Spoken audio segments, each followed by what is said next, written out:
Hello YouTube! It is with great pleasure that I announce to all of you viewers and or subscribers that as of today, August 22nd, 2025, I've ridden my Raleigh 20 not only more than 1,000 miles, but more than 1,010 miles. Haha. That is why today I'm recording my Raleigh 20 Millennium Mile Anniversary video, which I'll talk a little bit about the ride quality, new experiences, and sort of aggregation or accumulation of riding experiences over the past 1,000 miles, as well as some updates and upgrades since the past video I recorded, which I believe was at the 750 mile mark. Before I talk about the ride quality, let's get right into those updates and upgrades. I think the most noticeable one, and one that I hope I don't regret, is the reuse of this old handlebar bag that I had as a saddlebag. I took the Velcro straps, as you can see, and wrapped them into the tabs for a saddlebag here.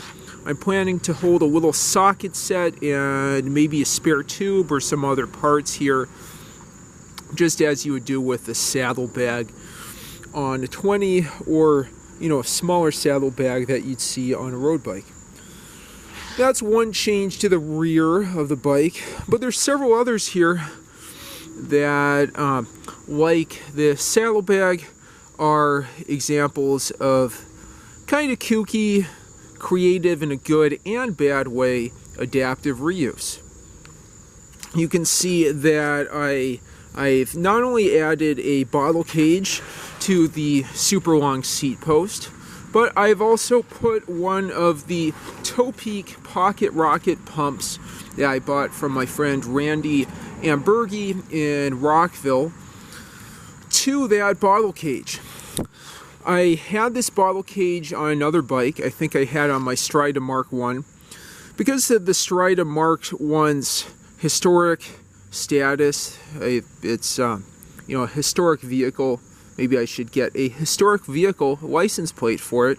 I decided to take the bottle cage off and move it to another historic vehicle, this 1970 Raleigh 20 that I'm riding a lot more regularly and that fits me far better thanks to the new alloy seat post that I'm going up and down that I've talked about in prior videos. So what I did is I took this bottle cage, I thought about where I'd mount it. I thought maybe I'd stick it on the stem. I realized the spacing wasn't too good there, nor was the amount of space under this quick release bolt on the head tube. So I thought a little bit further about where I'd want to put a bottle on this bike, where I'd want to put a bottle cage, and where I'd want to store my typical Gatorade bottle for a warm summer's day. And I decided to put the bottle cage right along this super long seat post and make good use of space. I might rotate it around to the front of the seat post, but I thought that would possibly interfere if I was to throw my leg over the single tube of the bike. And thus, that was the thought process, the decision-making process, maybe good, maybe bad, to add this little plastic bottle cage to the super long seat post of my Raleigh 20. After adding it, I noticed these pumps that I got. I think I got something like 3 of these little Toe Peak pocket rockets from Randy Ambergi for $20. I saw these pumps. I had noticed the pump peg you can just barely see there on the frame itself. I realized I probably wasn't going to get a nice silver pump that would fit between those pegs. I'll just zoom in so you see what I'm talking about.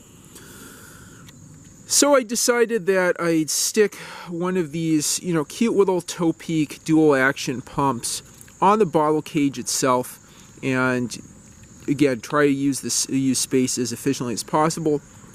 I was able to mount this because this pump comes with a frame clip that's designed to be bolted down under a bottle cage. And this bottle cage, although it's a strap-on one, it's not bolted onto eyelets or not eyelets, onto braze-ons like a typical bottle cage.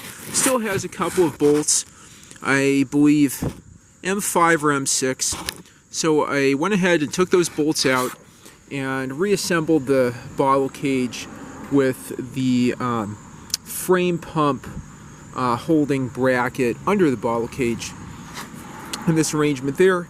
So should I need a quick puff of air, I'm very easily able to get the pump off the bike and use it to pump up these tires here. I'd say those are probably the biggest changes to the rear end of the bike. I've also replaced both front and rear tires with Schwalbe Green Marathon HS 620 20 by 1.75 ISO 406 BMX tires. On the rear they fit quite well, but now to possibly incriminate myself as a bad bike tire installer, despite the advertising, they are a little bit too big at certain pressures and certain hub adjustments for the front part of the bike. You can see that I've very scarily managed to rub off some of the sidewall. I think I'm still okay now, and I'm not seeing any threads release, but that's definitely a little bit frightening. Thankfully, it's also not all the way around the tire. It's just in a few spots. Since adjusting the front hub to be a tiny bit loose, I've been able to fit these tires in when pumped up to about 65 or 70 psi.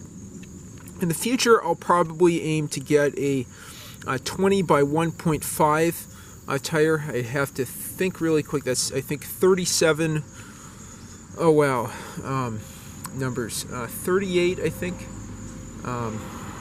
Yeah, I'm just adding 12 or 13 and 25 in my head. A 38 millimeter ISO 406 tire on these rims instead. And indeed, who knows? I might take apart this wheel altogether and reassemble it with new spokes on alloy rims, front and back, just so that I get better braking. With that said, the more positive part of the front of the bike since my last video, the more positive update to the front of the bike since my last video, is the addition of these cool stop Continental composite orange composite compound brake pads. If you watched my last video, you saw me installing these and explaining why I installed these. I was planning to get some cool stop Continental salmon compound brake pads for the front, as they're originally black Surface side pole brake pads that are better suited for alloy rims. I've only taken this for a 12-mile trip since installing the new brake pads, but I noticed, at least in dry conditions, a noticeable improvement in stopping distance. I noticed I get about 20 feet from a car at a stoplight, put on the brakes, and I'd be, I think, 15 feet away or so after just lightly applying the brakes. I don't remember exactly how the Surface brake pads were, but they definitely were not as good with these side poles. And that said, for those who know these bikes, after these are converted from ISO 451, more commonly British rims, to the more commonly American ISO 406 BMX rims, they need longer pole side poles. Yeah, longer reach brakes, excuse me, not longer pole, longer reach brakes that do not have as much braking power. I feel like this more than compensates for those long reach, weaker side pole brakes. Okay, so that's a very recent upgrade that I talked about in a prior video. Another one that I also talked about in a prior video was the replacement of the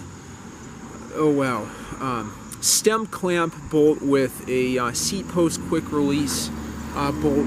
This has done the job now in a number of rides. I think it's 100 miles, and I haven't had the seat post collapse on me and slip out, thank goodness.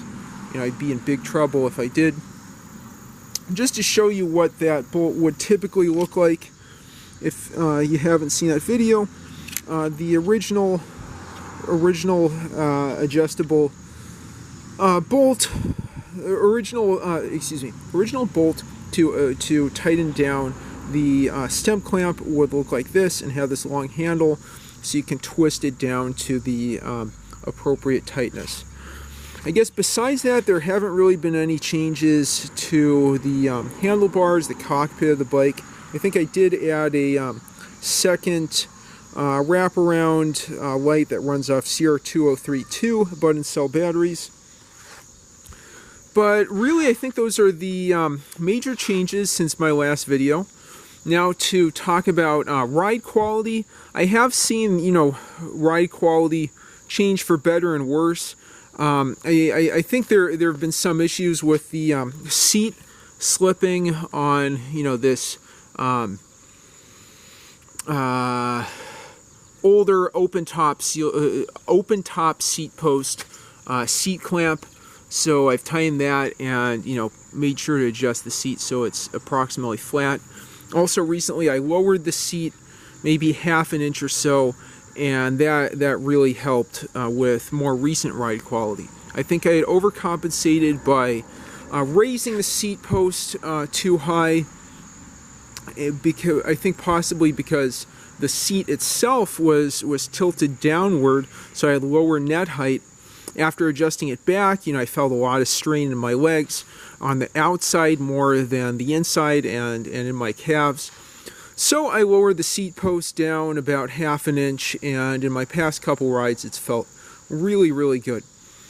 It's definitely not quite as speedy of a bike as my road bikes, or as relaxing and effortless as my Strida 5.0, but this is a workhorse. This is the kind of bike that can take almost anything. All the UK viewers out there who are used to these Raleigh 20s know that really well. I've just figured this out for myself over the past several months. I will say though, I recently did a test ride after replacing the brake pads and managed a 12.3 mile trip at an average pace of 16.7 miles an hour, which is even faster than I did a ride on my faster than the ride I did on my road bike of a bit longer distance a few days back. So although it does feel like it's slower, in practice it isn't actually that much slower.